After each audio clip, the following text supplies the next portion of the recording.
आप सभी जब अपना वोट डालने जाए तब किसी एमएलए को चुनने के लिए, किसी एमएलए को मंत्री बनाने के लिए अपना वोट मत डालिएगा। आपका वोट भावनाबेन और ईश्वर साहू को एमएलए बनाने के लिए नहीं है। आपका वोट छत्तीसगढ़ का भविष्य संवारने के लिए आपका वोट भाई भुवनेश्वर साहू को न्याय दिलाने के लिए आपका वोट। और भुवनेश्वर साहू जैसे कई छत्तीसगढ़ के युवा या तो अपनी जान गंवाए हैं या अपना भविष्य करप्शन की भेंट चढ़ा दी। इन सब के भविष्य को संवारने के लिए आपका वोट आदिवासी बहुल क्षेत्र के लिए, आदिवासी क्षेत्र को नक्सलवाद को समाप्त कर विकसित क्षेत्र बनाने के लिए आपका वोट है। और आपका वोट पिछड़ा समाज से भरे हुए पूरे क्षेत्र को, मोदी जी की जो विकास यात्रा चल रही है वो विकास यात्रा ये मुख्यमंत्री बघेल रोक कर बैठे हैं। मोदी जी विकास करना चाहते हैं, ये बाधा हटाने के लिए आपका वोट है। माताओं, भाइयों और बहनों, भारतीय जनता पार्टी ने पंडरिया से हमारी बहन भावना बोहरा को टिकट दिया है। पंडरिया में भावना बहन न केवल जिला पंचायत की सदस्य है, बालिकाओं को पढ़ाने के लिए काम करती है। इस सरकार के तुष्टीकरण की, वोट बैंक की राजनीति के खिलाफ बहुजन समाज का रक्षा करने का काम भी बहन भावना बहन करती है। पूरे क्षेत्र में स्वास्थ्य सुविधाएं प्रदान करना, free of cost blood test कराकर उनकी स्वास्थ्य की जानकारी देना और कबीरधाम जिला पंचायत में हर गांव में विकास के कामों को रफ्तार देने का काम कर रही है। मैं आज आपको यहां विनंती करने आया हूं कि भावना बहन को कबीरधाम से बाहर निकालकर पूरे पंडरिया का विकास करने का मौका आप दीजिए। ये मैं यहां विनंती करने आया। ईश्वर साहू जी है। ईश्वर साहू जी को जब मैंने संदेश भेजा वो ना बोलते थे मुझे नहीं लड़ना है, मेरा स्वभाव नहीं है राजनीति। हमने ईश्वर साहू जी को आग्रह किया है कि आपको लड़ना पड़ेगा, लड़कर समग्र छत्तीसगढ़ में भुवनेश्वर के साथ जो न्याय हुआ, लॉन्च कर भुवनेश्वर की हत्या की, उसके न्याय की लड़ाई लड़नी पड़ेगी। और छत्तीसगढ़ में आगे कोई भुवनेश्वर को न्याय न हो, ऐसी सरकार बनाने के लिए काम करना है। इसीलिए ईश्वर साहू जी खड़े रहे, चुनाव हमारे आग्रह पर खड़े रहे। ईश्वर साहू जी को जिताने का मतलब है भुवनेश्वर जैसे कई बच्चों को ये राजनीति, जो तुष्टीकरण की राजनीति कर रहे हैं मुख्यमंत्री, वो तुष्टीकरण की राजनीति से सुरक्षा देने का काम भी इसी ईश्वर साहू जी को जिताकर होगा। माननीय अरुण साहू जी ने ढेर सारी बात करी है। मैं और कोई बहुत लंबी बात करने नहीं आया हूं, मगर मैं इतना पूछने आया हूं, भाई छत्तीसगढ़ के खजाने पर, छत्तीसगढ़ का जो सरकार का तिजोरी है, इसमें जो खजाना है, इस पर अधिकार छत्तीसगढ़ के दलित, आदिवासी, और पिछड़ों का है या नहीं है, मुझे जरा जवाब दो। आपका अधिकार है या नहीं है खजाने पर? ये भूपेश बघेल छत्तीसगढ़ के खजाने को एटीएम बनाकर ये दिल्ली के भाई बहन को चरणों में डालने का काम कर रहे हैं, छत्तीसगढ़ को लूटने का काम कर रहे हैं। जिनके मन में अपने प्रदेश की गरीब जनता के लिए भलाई न बसी हो, अपने प्रदेश की गरीब जनता के विकास करने की जगह जो व्यक्ति अपनी राजनीति का विकास करना चाहता हो, वो छत्तीसगढ़ का कभी भला नहीं कर सकता, छत्तीसगढ़ को आगे नहीं बढ़ा सकता। इसलिए मैं कहता हूं, एक कांग्रेस का बनाया हुआ प्रीपेड सीएम है। कांग्रेस ने प्रीपेड सीएम बनाया है। अगर गलती से भी भूपेश बघेल मुख्यमंत्री बन गए तो प्रीपेड कार्ड को कांग्रेस रोज स्वैप कर एटीएम से हजारों करोड़ रुपया निकाल कर ले जाएगी। अब मुझे बताओ भाई, अगर ये सारा पैसा दिल्ली चला जाएगा तो छत्तीसगढ़ का विकास कैसे होगा? हो सकता है क्या? ये 5 साल में हमने जो 15 साल में किया था, उसकी उल्टी गंगा बहाने का काम ये भूपेश बघेल ने किया है। इस सीएम, इसकी वैलिडिटी इतनी ही है, इसका टॉकिंग टाइम इतना ही है, उतना डेटा का टाइम इतना ही है जितने टाइम इनका प्रीपेड कार्ड स्वैप होता रहेगा। भाइयों बहनों, जैसे प्रीपेड सिम कार्ड पैसा खलास होते ही बंद हो जाता है, ऐसे पैसा खलास होते ही सीएम का टाइम समाप्त हो जाएगा। और ये सीएम अपना टाइम समाप्त न होने के लिए ढेर सारे घोटाले ये 5 साल के अंदर किए हैं। इनको देखते ही पूरे छत्तीसगढ़ का युवा कहता है 30% भूपेश कक्का। पूरा युवा उनको देखते ही बोलता है 30% भूपेश कक्का। शराब घोटाला किया, जरा ध्यान से गिनना माताएं बहनें, आप भी गिनना। शराब घोटाला किया 2000 करोड़ का। कोयला परिवहन घोटाला 540 करोड़ का। गोठान घोटाला 1300 करोड़ का। मैं इतने लंबे समय से राजनीति में हूं, 1980 से मैंने गाय के गोबर में पैसा खाने वाला आदमी मेरे जीवन में नहीं देखा है। रोड में खाने वाला देखा, कोयले में खाने वाला देखा, बिजली। गाय के गोबर, क्या दिमाग दिया है उनको भगवान ने। अरे राम राम राम, गाय के गोबर में भी पैसा खा गए। उन्होंने गोठान घोटाला 1300 करोड़ का किया, पीडीएस घोटाला 600 करोड़ का किया, महादेव ऐप का घोटाला 5000 करोड़ का किया, पब्लिक सर्विस कमीशन पैसा लेकर योग्य युवाओं को नौकरी न देकर उनके चट्टे बट्टे को नौकरी दी। स्थिति ऐसी आई कि दलित युवाओं को निवस्त्र होकर इनके खिलाफ रायपुर में रैली निकाली। अरे शर्म करो भूपेश, शर्म करो। एक गरीबों का पैसा लेकर उनकी नौकरियां बेच रहे हो और पैसा कहां भेज रहे हो? उनके इतने सारे अफसर जेल में हैं, उनको चुनाव में आप वोट न दो, इनका डर नहीं है।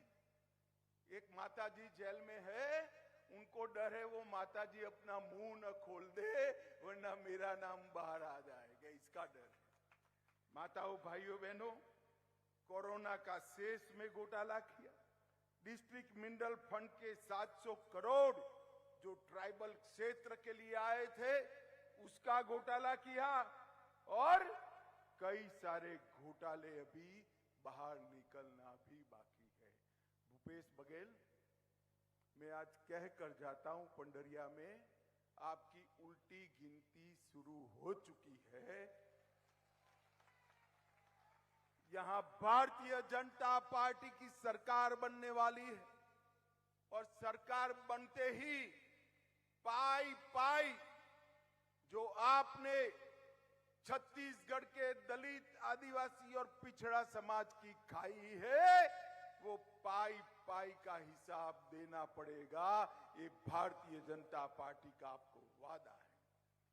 ये जिन जिन ने करप्शन किया है वो सभी को हम एक जांच आयोग बिठाकर प्रस्तावित केस रजिस्टर कर कर उनकी जांच कर कर कानूनी तरीके से जेल की सलाखों के पीछे डालने का काम भारतीय जनता पार्टी की सरकार, ये भूपेश बघेल की सरकार वादा खिलाफी की सरकार। इन्होंने कहा था 10 दिन के भीतर 1,80,000 संविदा कर्मियों को परमानेंट कर देंगे। मुझे बताओ भैया, हुआ है क्या? जोर से बोलो, हुआ है? महतारी सम्मान योजना, हर महीने 500 रुपया देना है। माताओं, मिलता है क्या? मिलता है। प्रतिवर्ष 4 गैस सिलेंडर मुफ्त देने वाले थे, क्या हुआ भाई? मिलता है बहनों? उन्होंने कहा था 50,000 शिक्षकों का भर्ती करेंगे, वो भी नहीं हुआ। राज्य में पूर्ण शराबबंदी करेंगे, वो भी नहीं हुआ। बिजली का बिल आधा करेंगे, वो भी नहीं हुआ। सिंचाई का रकबा 5 साल में 2 गुना करेंगे, वो भी नहीं हुआ। 1000 बेड के नए अस्पताल ट्राइबल क्षेत्र में बनाएंगे, वो भी नहीं हुआ। उन्होंने क्या किया? क्या किया? क्या किया? सिर्फ भ्रष्टाचार नहीं किया, आदिवासियों पर अत्याचार बढ़ गया, नक्सलवाद बढ़ गया, महिलाओं पर अत्याचार बढ़ गया। कानून और व्यवस्था की परिस्थिति को ये भूपेश बघेल ने समाप्त कर कर हजारों करोड़ के घपले, घोटाले और भ्रष्टाचार करने का काम किया है। मुझे बताओ भाइयों और बहनों, ये वादा खिलाफी वाली सरकार, ये भ्रष्टाचार करने वाली सरकार, ये गरीबों के दुश्मन कांग्रेस का पंजा, उसको जिता सकते हैं क्या? जरा जोर से बोलो, जिता सकते हैं क्या? अब जब मैं बोलता हूं कि आपने क्या किया, तो भूपेश जी हमारे पर सवाल दागते थे। मुझे कहते हैं कि गृह मंत्री मैंने क्या किया, वो तो पूछते हैं, मगर फिर भी हमने क्या किया बताता हूं। जरा जोर से ताली बजाकर मोदी जी के लिए स्वागत करना। मैं एक एक बात बोलता हूं। 40 लाख किसानों को हर साल 6,000 रुपया देकर 7,000 करोड़ रुपया सीधा किसान के बैंक अकाउंट में डाला है। 33 लाख परिवारों को जल जीवन मिशन से घर में नल से जल पहुंचाने का काम ये भारतीय जनता पार्टी ने किया है। 2 करोड़ से ज्यादा लोगों को 5 लाख तक का सारा स्वास्थ्य का खर्चा free of cost Bharatiya Janata party देती है। और 30 लाख से ज्यादा माताओं बहनों को शौचालय बनाकर सम्मान देने का काम ये भारतीय जनता पार्टी ने किया है। 35 लाख से ज्यादा गरीब माताओं को उज्ज्वला का गैस कनेक्शन देने का काम भारतीय जनता पार्टी के नेता हमारे प्रधानमंत्री नरेंद्र मोदी जी ने किया है। 11 लाख गरीबों को मोदी जी ने आवास देने का काम किया है और IIT देने का काम भी किया है। भूपेश बघेल, 10 साल आपकी सरकार थी केंद्र में, सोनिया मनमोहन की सरकार थी। 10 साल में आपने 77,000 करोड़ रुपया, सिर्फ 77,000 करोड़ रुपया छत्तीसगढ़ को दिया था। मोदी जी ने 9 साल में 77,000 करोड़ से बढ़ाकर 3 लाख करोड़ रुपया छत्तीसगढ़ को देने का काम किया। परंतु आपको आपके गांव में कुछ आया है भाई? आया है क्या? कहां गया? कहां गया? कौन खा गया? कौन खा गया? मित्रों, ऐसी सरकार न रखिए जिसके लिए मोदी जी योजनाएं भेजे, पैसा भेजे और बिचौलिए खाकर दिल्ली की तिजोरी में जमा करा दे। हमने नए 2300 मोबाइल टावर बनाए, 33 राजमार्ग योजनाएं 9,000 करोड़ की लाए, 42 एकलव्य स्कूल बनाए, 500 मेगावाट का बिजली का कारखाना डाला, 2 ट्राइब शोरूम चालू किए और 162 करोड़ की लागत से रायपुर हवाई अड्डे का उन्नयन करने का काम भी नरेंद्र मोदी जी कर रहे हैं। भूपेश बघेल, आप हमारा क्या हिसाब मांगते हो? मैं आपको चुनौती देकर जाता हूं, हिम्मत है तो कर लो दोनों हाथ। आपके काम और मोदी जी के काम एक मंच पर खुली चर्चा रख दो, हमारा युवा मोर्चे का कार्यकर्ता आकर खड़ा हो जाएगा। हम चर्चा से नहीं डरते। मित्रों, ये धान के बात करते हैं, धान के किसानों। मैं आज यहां भूपेश बघेल की पोल खोलने आया हूं। ये 61 लाख टन चावल, मतलब 92 लाख मैट्रिक लाख टन धान, वो नरेंद्र मोदी जी खरीद रहे। और ये 2700 रुपया जो दे रहे हैं, उसमें से 2200 रुपया सीधा मोदी जी दिल्ली से भेज रहे हैं। 74,000 करोड़ रुपया, कितना? 74,000 करोड़ रुपीस, 74,000 करोड़ रुपया मोदी जी ने दिया है। और इसमें 8-10 हजार करोड़ जोड़कर 74,000 करोड़ और 8 करोड़ कौन ज्यादा है? जोर से बोलो, कौन ज्यादा है? अरे भूपेश, आपके 7 गुना ज्यादा पैसा मोदी जी ने धान के किसानों के चेक में डाला है। क्या झूठ बोल रहे हो? क्या झूठ बोल रहे हो? ये झूठे लोगों की सरकार है। इन्होंने वन अधिकार पट्टा भी नहीं दिया। हमने हमारे 5 साल में 4 लाख से ज्यादा वन अधिकार पट्टा दिया था, उन्होंने 54,000 दिया है।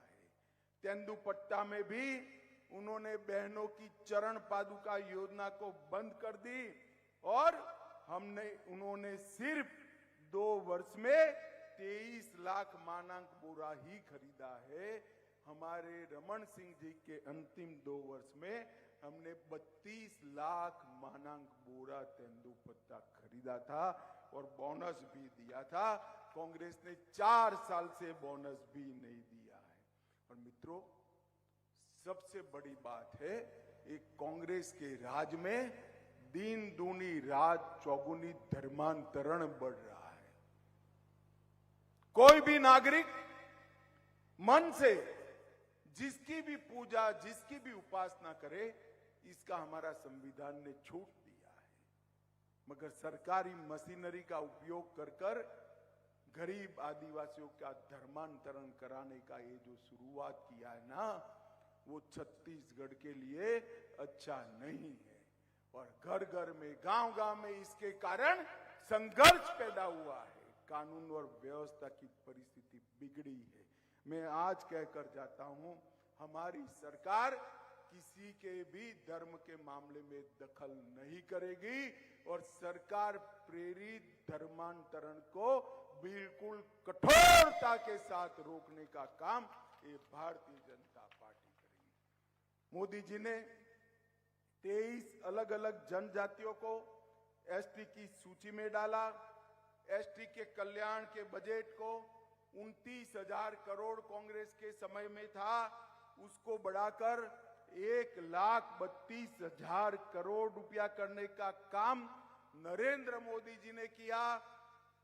भगवान बिरसा मुंडा के जन्मदिन पर जनजाति गौरव दिवस मनाने की शुरुआत की और ओडिशा की गरीब घर की बहन द्रौपदी मुर्मू को महामहिम राष्ट्रपति द्रौपदी मुर्मू बनाने का काम भारतीय जनता पार्टी ने किया। मोदी जी ने ओबीसी के लिए, पिछड़ों के लिए सबसे ज्यादा काम अगर किसी ने किया है तो हमारे प्रधानमंत्री नरेंद्र मोदी ने किया है। आज भारत सरकार की कैबिनेट में 27 मंत्री है, मंत्रियों में 35% मंत्री पिछड़ा समाज से है। अब तक कांग्रेस ओबीसी कमीशन को संवैधानिक मान्यता नहीं देती थी। भारतीय जनता पार्टी ने ओबीसी कमीशन को संवैधानिक मान्यता दी। ओबीसी की सूची को संशोधित करने का अधिकार राज्यों को देने का काम भी नरेंद्र मोदी जी ने किया। एमबीबीएस और एमडी के दाखले में अब तक केंद्र के कोटा में ओबीसी रिजर्वेशन नहीं था, नरेंद्र मोदी जी ने ओबीसी रिजर्वेशन किया। और इसके साथ साथ पेट्रोल पंप और गैस की एजेंसियों में भी ओबीसी रिजर्वेशन करने वाला कोई और नहीं, हमारे नेता नरेंद्र मोदी जी थे। मित्रों, छत्तीसगढ़ में हमने 15 साल शासन किया। सबसे पहले चावल की ढंग से पहुंचाई करने वाला अगर कोई था तो हमारे नेता रमन सिंह जी ने करी थी। आज भी लोग उनको चावल वाला बाबा कहते हैं। 50% महिलाओं को आरक्षण पंचायत में देने वाला सबसे पहला राज्य हमारे समय में छत्तीसगढ़ बना। महिला मजदूरों को मातृत्व का अवकाश देने वाला पहला राज्य भी छत्तीसगढ़ बना। हमारे ही समय में education, power hub, cement hub, इस्पात हब, एल्यूमिनियम हब वो बनाने का काम हमारे नेता रमन सिंह जी ने किया। एनआईटी, आईआईटी, आईआईटी, आईआईएम और एम्स जैसे संस्थान भी हमारे शासन के अंदर आए। 40,000 से ज्यादा नए स्कूल बनाए, सभी जिलों में लाइवलीहुड कॉलेज स्थापित किए और छत्तीसगढ़ की महिलाओं के लिए वन स्टॉप सेंटर शुरू करने वाला भी छत्तीसगढ़ में भाजपा ने शुरुआत की थी। आप हमारा हिसाब मांगते हो बघेल जी, हम आपका हिसाब मांगते हैं। और मेरा तो आपको चैलेंज है, कहीं पर भी सार्वजनिक चर्चा करिए। और माताओं, भाइयों, बहनों, अंत में मैं 2 ही बात कहना चाहता हूं।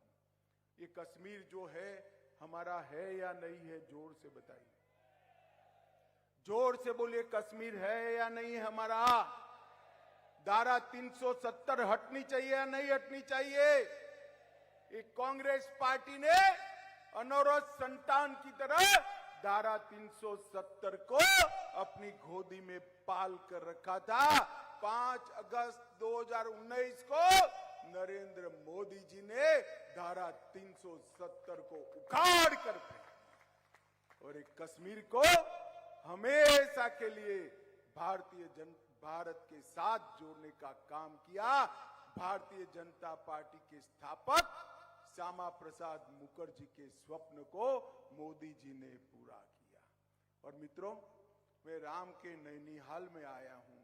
अंत में पूछना चाहता हूं, अयोध्या में राम मंदिर बनना चाहिए था या नहीं बनना चाहिए? अरे जोर से बोलो नैनीहाल वालों, बनना चाहिए था या नहीं बनना चाहिए था? एक कांग्रेस पार्टी 70 साल से राम मंदिर को अटका रही थी, भटका रही थी, लटका रही थी। मोदी जी ने एक दिन सुबह वहां जाकर भूमि पूजन किया और मैं आपको निमंत्रण देने आया हूं। 22 जनवरी को मोदी जी रामलला की प्राण प्रतिष्ठा करने वाले हैं। एक कांग्रेस पार्टी ने भारतीय संस्कृति का गौरव कभी नहीं बढ़ाया। न केवल राम मंदिर बनाया, काशी विश्वनाथ का कॉरिडोर, महाकाल लोक, सोमनाथ का मंदिर भी सोने का बन रहा है। मित्रों, नरेंद्र मोदी जी ने भारतीय संस्कृति को गौरव देने का काम नरेंद्र भाई ने किया है। और अंत में मैं एक ही सवाल पूछना चाहता हूं, अगर गलती से भी भूपेश कक्का 30% की सरकार आ गई, नहीं आएगी मैं तो जानता हूं, मगर मुझे बोलने तो दो, गलती से भी आ गई तो मोदी जी को छत्तीसगढ़ का विकास वो करने देंगे क्या? जरा जोर से बोलो, करने देंगे? तो सरकार ऐसी लानी चाहिए जो मोदी जी को छत्तीसगढ़ का विकास करने दे। डबल इंजन सरकार लानी चाहिए।